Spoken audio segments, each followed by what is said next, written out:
আজকে বেগম খালেদা জিয়ার জানাজা শেষে তার খাটিয়া কাঁধে তুলে নিলেন মিজানুর রহমান আজারী।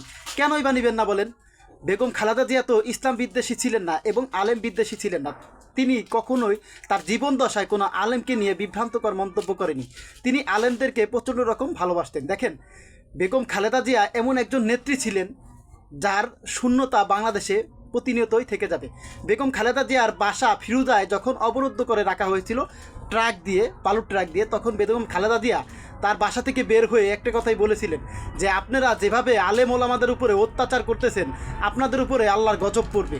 ঠিকই বেগম খালেদা জিয়ার কথা কার্যকারিতা হয়েছে, আল্লাহর কিন্তু গজব ঠিকই পড়েছে। তারা কিন্তু আর এই দেশে নাই, পালিয়ে যেতে বাধ্য হয়েছে। কিন্তু বেগম খালেদা জিয়া আজকে যে মর্যাদা পাইলেন রাষ্ট্রীয়ভাবে এবং দেশের মানুষ তাকে যেভাবে সম্মানিত করলেন, দেখেন, রাষ্ট্রও তাকে সম্মান দিতে পারে, তাকে রাষ্ট্রীয় সম্মাননায় কবর দিতে পারে, কিন্তু মানুষ কিন্তু আনতে পারে না।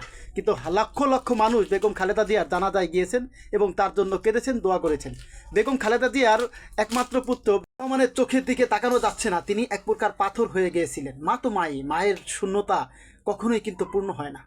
যদি আজকে শেখ হাসিনা সরকার ক্ষমতায় থাকতো তাহলে কি তাকে জিয়ার রহমানের পাশে কবর দেওয়া যেত? এটাই এখন সবচেয়ে বড় প্রশ্ন। আল্লাহ যাকে সম্মান দেয় তাকে তার সম্মান কেউ কেড়ে নিতে পারে না।